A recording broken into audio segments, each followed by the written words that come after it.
قسط نمبر 1 قاتل اسکندریہ نومبر 1252 عیسوی۔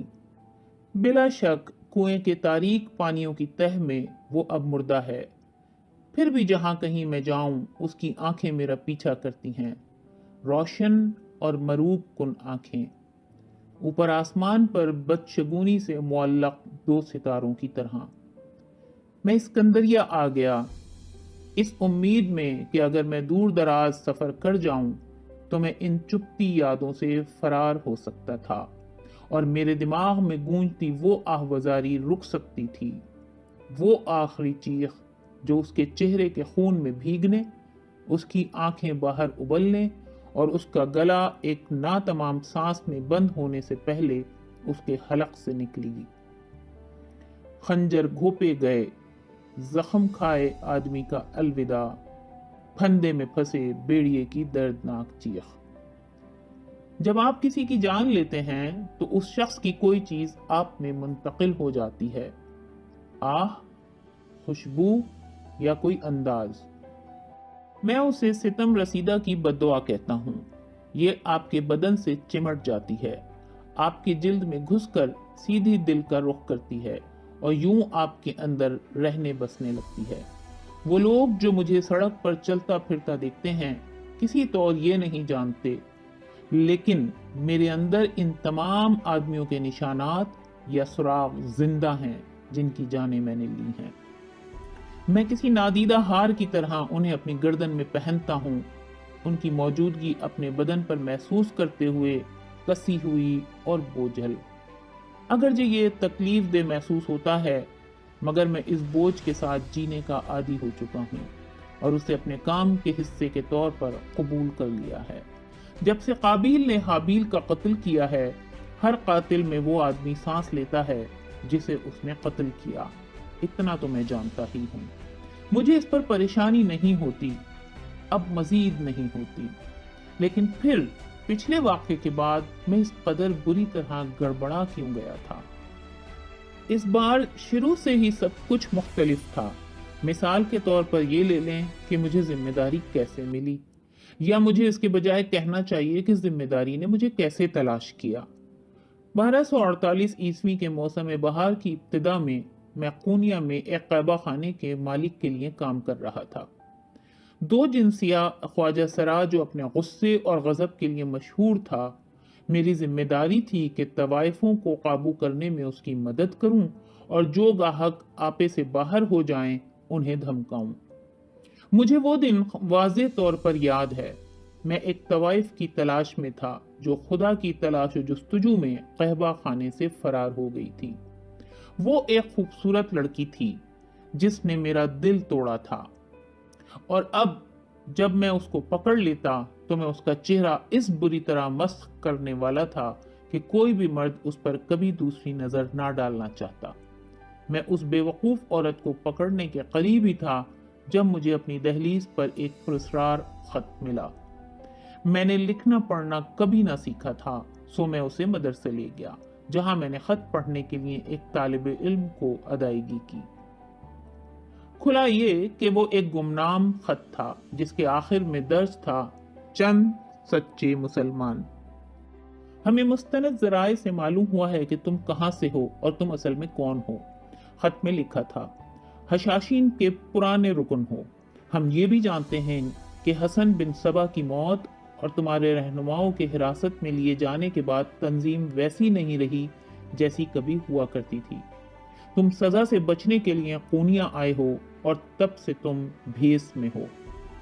خط میں لکھا تھا کہ ایک بڑے اہم معاملے میں میری خدمات کی فوری ضرورت تھی۔ اس میں یقین دہانی کروائی گئی تھی کہ معاوضہ اطمینان بخش ہوگا۔ اگر مجھے دلچسپی تھی تو مجھے ایک مشہور مے خانے میں اسی شام تاریکی پھیلنے کے بعد پہنچنا تھا۔ وہاں پہنچ کر مجھے کھڑکی کے قریب ترین میز پر دروازے کی طرف پشت کر کے سر جھکا کر اور اپنی نگاہیں فرش پر جما کر بیٹھ جانا تھا۔ جلد ہی میرے پاس وہ ایک یا ایک سے زیادہ آدمی پہنچ جاتے جنہیں میری خدمات حاصل کرنی تھی۔ وہ مجھے وہ تمام معلومات دیتے جن کی مجھے ضرورت تھی۔ ان کے آنے، ان کے جانے اور گفتگو کے درمیان کسی موقع پر بھی میں اپنے سر کو اٹھا کر ان کے چہروں کو دیکھ نہیں سکتا تھا۔ وہ ایک عجیب خط تھا، لیکن پھر میں گاہکوں کے خپتی پن کا عادی تھا۔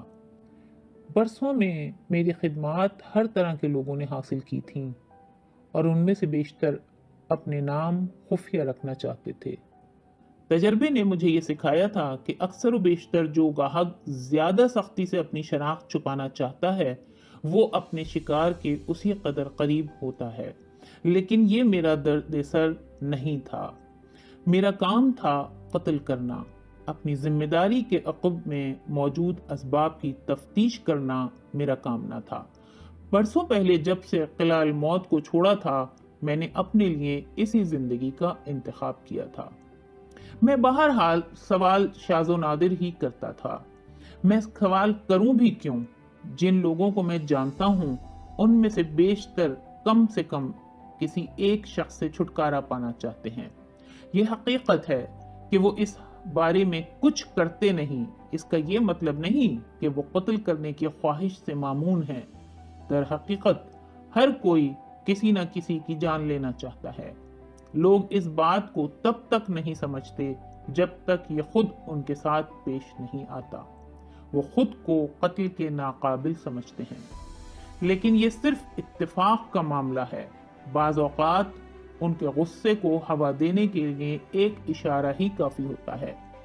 کوئی با ارادہ غلط فہمی، کسی ذرا سی بات پر جھڑپ، یا پھر بس کسی غلط وقت پر کسی غلط جگہ موجود ہونے پر ایسے لوگوں میں ایک تباہ کن لہر ابھر آتی ہے، جو دوسری صورت میں شائستہ اور نفیس لوگ ہوتے ہیں۔ لیکن قتل کوئی بھی کر سکتا ہے، لیکن کسی اجنبی کو بے حسی سے ہر کوئی قتل نہیں کر سکتا۔ یہی مقام ہے جہاں منظر میں میں داخل ہوتا ہوں۔ میں نے دوسروں کے حصے کا گندا کام کیا، حتیٰ کہ خدا نے بھی اپنی مقدس حکمت میں میرے جیسے کسی شخص کی ضرورت کو تسلیم کیا، جب اس نے موت کے فرشتے کے طور پر اسرائیل کو لوگوں کی زندگیاں ختم کرنے کی ذمہ داری پر مامور کیا۔ اس صورت میں انسان اس فرشتے سے خوف کھاتے، اسے بد دعا دیتے اور اسی سے نفرت کرتے ہیں، جبکہ خدا کے ہاتھ صاف اور اس کا نام بے داغ رہتا ہے۔ یہ فرشتے کے ساتھ انصاف نہ تھا، لیکن پھر یہ دنیا اپنے انصاف کے باعث نہیں پہچانی جاتی۔ جب تاریکی پوری طرح پھیل گئی میں میخانے میں پہنچا۔ کھڑکی کے ساتھ والی میز پر چہرے پر زخم کا نشان لیے ایک شخص بیٹھا تھا جو گہری نیند میں لگتا تھا۔ مجھے خیال آیا کہ میں اسے جگا دوں اور کہیں اور بیٹھنے کا کہوں، لیکن شرابیوں کے متعلق آپ کبھی نہیں جانتے کہ وہ کیا رد عمل دیں گے، اور مجھے محتاط رہنا تھا کہ دوسروں کی زیادہ توجہ مجھ پر نہ ہو، سو میں کھڑکی کے سامنے اگلی خالی میز پر بیٹھ گیا۔ زیادہ دیر نہ گزری تھی کہ دو آدمی آئے۔ وہ میرے برابر میں دونوں اطراف بیٹھ گئے تاکہ میں ان کے چہرے نہ دیکھ سکوں، اگرچہ مجھے یہ جاننے کے لیے کہ وہ کتنے نوجوان تھے اور اس اقدام کے لیے کس قدر عدم تیار تھے جو وہ کرنے والے تھے، ان کے چہرے دیکھنے کی ضرورت بھی نہ تھی۔ تمہاری سب سے زیادہ سفارش کی گئی تھی، ان میں سے ایک بولا۔ اس کا لہجہ محتاط ہونے سے زیادہ خائف اور تشویش بھرا تھا۔ ہمیں بتایا گیا تھا کہ تم بہترین ہو۔ جس انداز سے اس نے یہ سب کہا، یہ بات مزاحیہ محسوس ہوئی، مگر میں نے اپنی مسکراہٹ دبا لی۔ میں نے محسوس کیا کہ وہ مجھ سے خائف تھے، جو کہ اچھی بات تھی۔ اگر وہ خاصے خوف زدہ تھے تو وہ میرے ساتھ کچھ غلط کرنے کی جرت نہ کر سکتے تھے۔ سو میں نے کہا، ہاں میں بہترین ہوں، یہی وجہ ہے کہ لوگ مجھے گیدڑ سر عیار کہتے ہیں۔ میں نے اپنے گاہکوں کو کبھی مایوس نہیں کیا، چاہے میرا کام کتنا ہی مشکل کیوں نہ ہو۔ اچھی بات ہے، اس نے گہری سانس بھری، کیونکہ ہو سکتا ہے کہ یہ آسان کام نہ ہو۔ اب دوسرا آدمی بولا، دیکھو، ایک آدمی ہے جس نے اپنے بہت سے دشمن بنا لیے ہیں۔ وہ جب سے اس شہر میں آیا ہے مصیبت کے سوا کچھ نہیں لایا۔ ہم اسے کئی بار تنبیہ کر چکے ہیں، مگر وہ ہماری بات پر کوئی توجہ نہیں دیتا۔ اگر کوئی فرق پڑا ہے تو یہ کہ وہ زیادہ جھگڑالو ہو گیا ہے۔ اس نے ہمارے پاس اور کوئی چارہ نہیں چھوڑا۔ ہمیشہ ایسا ہی ہوتا تھا، ہر معاملہ طے کرنے سے پہلے گاہک اپنی وضاحت دینے کی کوشش کرتے تھے، یوں جیسے میری اجازت اس اقدام کی سنگینی کو کم کر سکتی تھی جو وہ کرنے والے تھے۔ میں جانتا ہوں تمہارا کیا مطلب ہے، مجھے بتاؤ یہ آدمی کون ہے، میں نے پوچھا۔ وہ نام بتانے میں ہچکچاہٹ کا شکار دکھائی دیے، اس کے بجائے مبہم سی تفصیل بتانے لگے۔ وہ ایک ملحد ہے جس کا اسلام سے کچھ لینا دینا نہیں، بے حرمتی اور گستاخی بھرا ایک غیر مہذب آدمی، کوئی درویشی سا منحرف۔ جیسے ہی میں نے آخری الفاظ سنے، میرے بازوؤں میں کپکپاہٹ کا احساس رینگ گیا، میرا دماغ دوڑنے لگا۔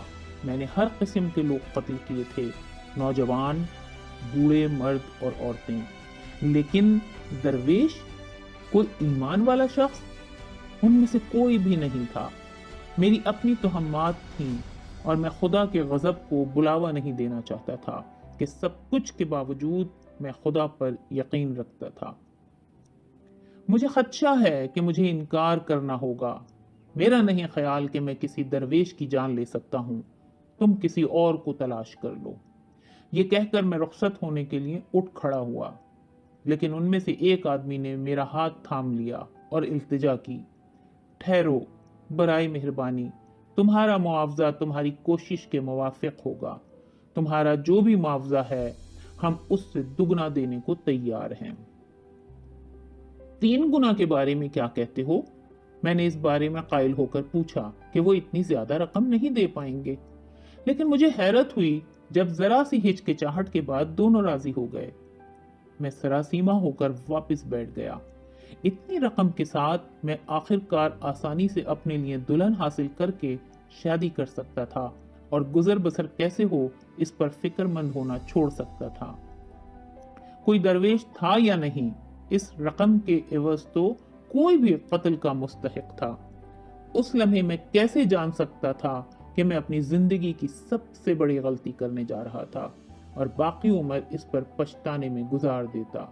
میں کیسے جان سکتا تھا کہ کسی درویش کا قتل اس قدر مشکل ہوگا، اور یہ کہ اس کی موت کے عرصہ بعد بھی اس کے کسی خنجر جیسی تیز نگاہ ہر جگہ میرا پیچھا کرتی رہے گی؟ تب سے 4 برس گزر چکے ہیں جب میں نے اس صحن میں اسے چھرا گھونپا تھا اور اس کی لاش ٹھکانے لگانے کو کنویں میں گرائی تھی، ایک چھپاکے کے انتظار میں جو کبھی سنائی نہ دیا، کوئی ہلکی سی آواز تک نہیں سنائی دی۔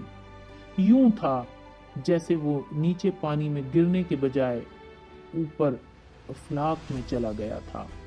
مجھے اب بھی سوتے میں ڈراؤنے خواب نظر آتے ہیں، اور اگر میں پانی کو دیکھتا ہوں، چند لحظے سے زیادہ کسی بھی طرح کے پانی کو، تو ایک سرد دہشت میرے پورے بدن کو اپنی گرفت میں لے لیتی ہے اور مجھے اکائی سی آ جاتی ہے۔